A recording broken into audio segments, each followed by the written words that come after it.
Bismillahirrahmanirrahim. Assalamualaikum warahmatullahi wabarakatuh. Alhamdulillahirabbil alamin. Wassalatu wassalamu ala asyrofil anbiya'i wal mursalin wa ala alihi washabihi rasulillahi ajmain. Rabbi shrah li sadri wa yassir li amri wahlul 'uqdatam min lisani yafqahu qawli. Alhamdulillah, saudara, syukur kita ucapkan kehadiran Allah Subhanahu wa taala. Allah yang Maha Pengasih lagi Maha Penyayang, yang tidak pernah beranak dan tidak pernah diperanakkan. Keesaannya mutlak dan memang Dia qul huwallahu ahad. Allah yang Maha Tunggal, yang Maha Esa. Salawat dan salam kepada Nabiullah Muhammad sallallahu alaihi wasallam. Allahumma shalli ala Muhammad wa ala ali Muhammad. Saudara sekalian, sesuatu yang dipertuhankan atau sesuatu yang kita yakini Dia adalah Tuhan ataupun sesuatu zat yang harus disembah, tidak layak kalau seandainya dia tidak memiliki sesuatu yang luar biasa pada dirinya. Artinya, zat yang harus kita sembah dan kita ibadati tentunya harusnya memiliki kemampuan yang lebih dan dia tidak diintervensi oleh siapapun. Artinya dia memang mandiri, absolut, mutlak, kemudian apalagi ya, dan dia maha segala-galanya. Itu kriteria umum sih pada dasarnya, kriteria umum sesuatu itu yang pantas untuk dipertuhankan dan memang harusnya dia memiliki kekuatan yang luar biasa. Makanya dia pantas dikatakan maha segala-galanya, maha segala-galanya, ya. Terutama dalam hal berbuat, di dalam bertindak, di dalam apapun, di dalam mengambil keputusan, tidak ada intervensi dari pihak lain. Berkaitan dengan hal itu, perbincangan kita pada hari ini, kembali kita membicarakan tentang salah satu ayat yang terdapat di dalam Alkitab, yakni terdapat dalam surat Yohanes pasal 5 ayat 30. Ayat ini cukup menarik juga untuk dibicarakan dan untuk dikritisi tentunya. Kita pikirkan secara mendalam, sama-sama kita berpikir sejenak tentang surat Yohanes pasal 5 ayat 30 ini. Ini salah satu ayat yang begitu penting dan prinsipal, ya. Bukan bagi iman Kristen, tapi sayangnya saudara, tapi adalah prinsipal dan penting berkaitan tentang pengakuan Yesus itu sendiri. Ya. Silakan nanti sama-sama mencerna dan sama-sama kita kritisi dan kita cermati ayat ini, ya. Surat Yohanes pasal 5 ayat 30. Saya bacakan terlebih dahulu ayatnya. Aku tidak dapat berbuat apa-apa dari diriku sendiri. Ya. Aku menghakimi sesuai dengan apa yang aku dengar. Dan penghakimanku adil, sebab aku tidak menuruti kehendakku sendiri, melainkan kehendak Dia yang mengutus aku. Cukup jelas saudara ayatnya dan sangat menarik untuk untuk kita bincangkan atau untuk kita bahas, gitu ya. Saya begitu membaca ayat ini banyak pertanyaan-pertanyaan atau tumbuh dalam pikiran saya itu yang sesuatu yang perlu kita cross check kembali tentang ketuhanan Yesus. Ya. Kita mencoba untuk membahasnya bukan ayat ini secara menyeluruh, tapi per kalimat, perpotongan kalimat di dalam ayat ini. Potongan pertama di dalam kalimat ataupun di dalam ayat ini adalah, aku tidak dapat berbuat apa-apa dari diriku sendiri. Saudara, apa yang ada dalam benak ataupun dalam pikiran kita ketika mendengar orang mengatakan, aku tidak mampu berbuat apa-apa atas diriku sendiri? Apa yang muncul dalam benak kita? Yang muncul, yang tumbuh dalam pemikiran kita ketika orang ada berkata, seseorang yang mengatakan, aku tidak mampu berbuat apa-apa atas diriku sendiri. Artinya, dia telah mengakui ketidakberdayaan dan ketidakmampuan dirinya sendiri. Artinya, kelemahan dirinya itu sudah diakui, begitu saudara. Dan dia memang tidak dapat berbuat apa-apa, begitu ya. Dalam hal ini, ayat ini adalah suatu pengakuan dan pernyataan yang begitu jelas dan tegas dari Yesus. Ini kalimat Yesus yang diyakini gitu ya. Yang diyakini perkataan Yesus yang dituangkan dalam Yohanes pasal 5 ayat 30. Pengakuan Yesus, Yesus tidak mampu berbuat apa-apa atas dirinya sendiri. Ketidakberdayaan itu dia nyatakan, dia akui secara jelas bahwasanya pada dasarnya Yesus tidak mampu berbuat apa-apa. Nah, logikanya lebih lanjut, bagaimana mungkin orang yang tidak berdaya, orang yang tidak mampu berbuat apa-apa akan memberikan keselamatan untuk orang lain? Ya? Sesuatu yang perlu di cross check kembali tentang kualitas dan kredibilitas Yesus sebagai Tuhan. Sebagaimana kita ketahui, sesuatu yang dipertuhankan atau yang kita anggap dia Tuhan harusnya mempunyai kekuatan yang lebih, harusnya mempunyai kekuasaan yang sifatnya absolut, begitu. Dan dia maha kuat, maha segala-galanya. Harusnya begitu. Tidak mungkin sesuatu yang tidak mampu untuk berbuat sesuatu, itu dia pantas untuk dipertuhankan, itu tidak mungkin. Tidak mungkin. Coba, ayo saudara-saudara sekalian, khususnya teman-teman yang beragama Kristen, kita cerna kembali pengakuan Yesus di dalam ayat ini, bahwasanya dia tidak mampu untuk berbuat apa-apa.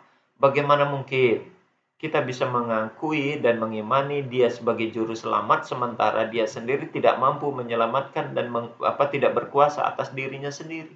Jangankan untuk orang lain, untuk dirinya sendiri dia diakui itu tidak mampu, tidak mampu berbuat apa-apa. Tidak mampu berbuat apa-apa. Kualitas Yesus sebagai Tuhan sekali lagi dalam hal ini perlu dipertanyakan. Sangat-sangat perlu dipertanyakan. Pantaskah dia disebut sebagai Tuhan ataupun Allah, zat yang pantas untuk disembah, sementara dia sendiri tidak berdaya dan tidak memiliki kekuasaan dan tidak memiliki kemampuan yang lebih, begitu. Jangankan untuk memberikan kelebihan, kemampuan dan kekuasaan untuk orang lain, untuk dirinya sendiri saja dia tidak mampu, dan dia mengakui itu kalau dirinya adalah lemah. Ya. Tidak mungkin dan tidak pantas sesuatu yang lemah, sesuatu yang tidak berkuasa dipanggil, yang dianggap sebagai Tuhan. Itu tidak mungkin. Tidak mungkin. Ya, itu yang perlu kita cermati dan kita pikirkan. Berarti kalau dia dipaksakan sebagai Tuhan, berarti kedudukan posisinya sebagai Tuhan adalah Tuhan yang sangat lemah, karena dia tidak mampu berbuat apa-apa atas dirinya sendiri. Itu kalimat pertama yang ada di dalam ayat ini. Kemudian yang berikutnya, aku menghakimi sesuai dengan apa yang aku dengar. Aku menghakimi sesuai dengan apa yang aku dengar. Artinya Yesus ada yang mengintervensi, ada yang mengatur, ada yang mengendalikan. Jadi dia tidak dia tidak itu bukan kehendak dan kemauan dia. Dia berbuat itu karena ada yang memberikan instruksi, itu bahasanya. Ada yang memerintahkan, ada yang menyuruh, ada yang mengatur dia. Mungkinkah Tuhan sesuatu yang dipertuhankan, dia menerima intervensi dari pihak lain? Dia diatur oleh pihak lain. Maka kalau di potongan kalimat sebelumnya Yesus tidak berdaya atas dirinya sendiri, kemudian lagi ditambah dia ada yang mengatur, ada yang mengintervensi, ada yang mengendalikan, tambah semakin lemah kedudukannya sebagai Tuhan. Sebagai sosok yang dipertuhankan, semakin lemah itu. Semakin tidak berdaya. Semakin nampak ketidakmampuan dirinya. Dia tidak mampu, lalu ada yang mengatur, ada yang mengendalikan. ada yang men-steer dia, ada yang mengintervensi dia, ada yang memberikan perintah kepada dia. Ini sekali lagi tidak pantas untuk dipertuhankan, tidak pantas. Ternyata Yesus itu sendiri dari pengakuannya yang tertuang di dalam ayat ini, dia sangat lemah. Dia sangat lemah dan dia tidak mampu berbuat apa-apa. Tidak sampai di situ saja, saudara. Kita lihat di potongan berikutnya. Dan penghakimanku adil, sebab aku tidak menuruti kehendakku sendiri, melainkan kehendak Dia yang mengutus aku. Pernyataan jelas dan tegas. Keadilan yang dilakukan oleh Yesus bukan karena kemampuan dirinya dan bukan karena dia yang berlaku adil. Tapi karena ada sosok lain, ada faktor lain yang memberikan intervensi, yang mengintervensi dia tadi, ya. Yesus mengikuti, aku tidak menuruti kehendakku sendiri, melainkan kehendak Dia yang mengutus aku. Kalimat kehendak Dia yang mengutus aku, inilah sosok yang mengintervensi dia. Siapa dia? Ya, ini Allah. Jadi, Yesus hanya utusan. Hanya seorang yang menerima mandat, menerima perintah dari pihak lain yang lebih tentunya mempunyai kedudukan posisi di atas Yesus atau dibanding Yesus. Kalau ada sesuatu yang sosok ataupun sesuatu yang lebih dibanding Yesus, kenapa tidak sosok itu yang dipertuhankan? Karena dia yang memerintah Yesus. Dia yang mengintervensi Yesus. Dia yang mengatur, dia yang men-steer, dia yang mengendalikan Yesus. Kenapa tidak sosok itu yang dipertuhankan oleh saudara-saudaraku yang beragama Kristen? Yesus yang dipertuhankan, dia tidak berdaya. Dia tidak mampu berbuat apa-apa.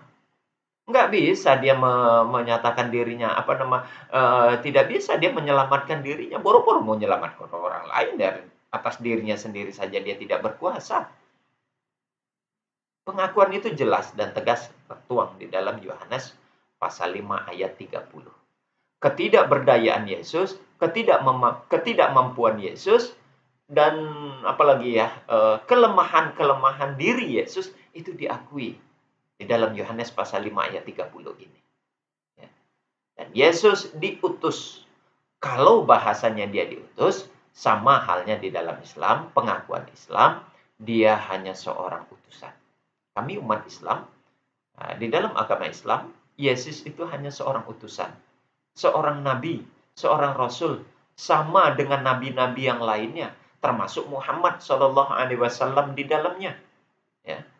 Jadi setara levelnya Yesus dengan level Muhammad itu sama. Sama-sama seorang nabi. Sama-sama seorang nabi. Inilah yang membedakan kita, saudara, antara umat Islam dengan umat Kristiani. Di Islam, Yesus itu hanya dijadikan seorang nabi, seorang utusan, seorang rasul. Sementara di Kristen, Yesus diyakini sebagai sosok yang dipertuhankan. Sebetulnya kalau dari sisi pengakuan, kita sama-sama mengakui Yesus itu orang salah satu manusia yang terkemuka di muka bumi. Ya. Bahkan di akhirat, salah satu, bukan satu-satunya. Ya. Salah satu orang yang terkemuka. Kenapa? Karena dia termasuk dari salah satu golongan 25 nabi yang wajib kita yakini, yang wajib diimani, sebagai utusan dan waliullah di atas bumi ini. Bukan siapa-siapa, bukan Allah itu sendiri. Tidak ada bukti kalau dalam diri Yesus itu sendiri terdapat unsur ketuhanan. Ayat ini, Yohanes pasal 5 ayat 30 ini membuktikan di dalam diri Yesus tidak ada unsur ketuhanan di dalam dirinya. Tidak ada unsur Bapa di dalam dirinya. Dia dan Bapa tidak menyatu. Dia hanya seorang utusan yang diutus oleh Bapa. Bapa itu siapa? Allah. Pernyataan melainkan kehendak Dia yang mengutus aku. Ini jelas bahwasanya Yesus dan Allah itu tidak menyatu. Tidak sampai situ saja. Di dalam Yohanes pasal 14 ayat 28, ketidakberdayaan Yesus, posisi Yesus yang berpisah antara dirinya dengan Allah, itu diperjelas di dalam Yohanes pasal 14 ayat 28. Kita dengar baik-baik bunyi ayatnya. Kata Yesus di dalam ayat ini, di dalam Yohanes pasal 14 ayat 28, kamu telah mendengar bahwa aku telah berkata kepadamu, aku pergi tetapi aku akan kembali kepadamu. Sekiranya kamu mengasihi aku, kamu tentu akan bersukacita karena aku akan pergi kepada Bapa. Ya, Yesus pergi kepada Bapa. Artinya, Yesus dan Bapa itu tidak nyatu. Yesus dan Allah tidak menyatu. Dia pergi ke Bapa. Sesuatu yang dikatakan pergi ada tempat tujuan, artinya dia dan tempat yang akan dituju itu bukan satu, bukan menyatu. Berada pada posisi yang berbeda. Ya, berada pada posisi yang berbeda. Di akhirnya dikatakan, di akhir ayat surat Yohanes pasal 14 ayat 28 ini dikatakan begini, sebab Bapa lebih besar daripada aku. Sebab Bapa lebih besar daripada aku. Saudara, kalau di dalam Yohanes pasal 5 ayat 30 tadi dikatakan, melainkan kehendak Dia yang mengutus aku. Yohanes pasal 5 ayat 5 pasal ayat 30 dikatakan Yesus di situ sebagai seorang utusan, sebagai seorang nabi. Lalu siapa yang mengutus? Dialah Bapa. Nih di Yohanes pasal 14 ayat 28 dikatakan, ya, sekiranya kamu mengasihi aku, kamu tentu akan bersukacita karena aku pergi kepada Bapakku, sebab Bapa lebih besar daripada aku. Allah lebih besar daripada Yesus, makanya dia mengutus Yesus. Kalau Yesus diyakini sebagai Allah, nggak mungkin dia mengutus dirinya sendiri. Aku mengutus aku, gimana itu? Ini karena Yesus dan Bapa itu berbeda posisinya, statusnya berbeda, kualitasnya berbeda, derajatnya berbeda. Allah dan Yesus itu memiliki kedudukan yang jauh berbeda. Yesus utusan, Allah itulah yang mengutus. Yesus utusan, Allah atau Bapa lah yang memberikan mandat kepada Yesus untuk seluruh manusia, memberikan utusan, bukan seluruh manusia, saya ralat. Tapi untuk Bani Israel, ya utusan kepada Bani Israel, maka mandat itu diberikan kepada Yesus oleh Bapa, yakni Allah. Begitu logika berpikirnya, saudara. Jadi, kalau Yesus tidak berdaya, maka pantas pada video sebelumnya berkaitan dengan pohon ara, Yesus sendiri tidak berdaya, tidak berbuat apa-apa, tidak mampu berbuat apa-apa, buru-buru menyelamatkan manusia. Memberikan buah, menumbuhkan buah pohon ara saja tidak sanggup. Itu yang kita bahas kemarin dalam Markus pasal 11 ayat 12 sampai 14. Ya. Berkaitan pohon ara yang tidak berbuah, kemudian dikutuk oleh Yesus. Karena memang Yesus tidak berdaya. Yesus tidak mampu berbuat apa-apa. Ketidakberdayaan Yesus diakui dalam Yohanes pasal 5 ayat 30. Dan dipertegas dalam Yohanes pasal 14 ayat 28. Demikian saudara, bincang-bincang kita pada hari ini. Semoga ini bermanfaat dan menjadi bahan pertimbangan kepada kita, khususnya saudara-saudaraku yang beragama Kristen. Silakan dipertanyakan kembali dalam pemikiran kita masing-masing kepada pemikiran saudara-saudaraku yang beragama Kristen. Pantaskah Yesus dipertuhankan? Dalam satu sisi, dia tidak mampu berbuat apa-apa, dia tidak berdaya, dia hanya seorang utusan. Bapa jauh lebih besar daripada Yesus.